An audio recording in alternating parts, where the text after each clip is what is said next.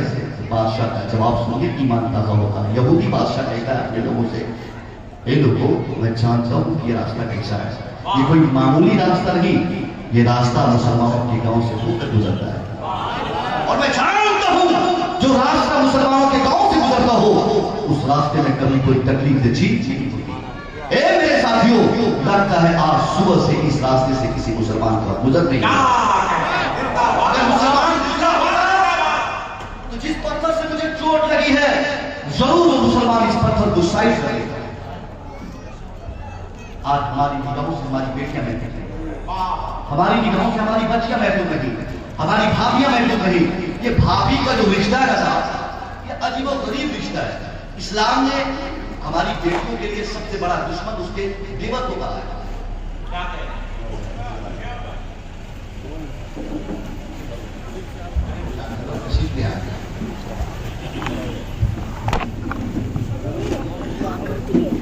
نعرہ تکبیر، نعرہ رسالت، قریب آ جائیں، نعرہ تکبیر، نعرہ رسالت۔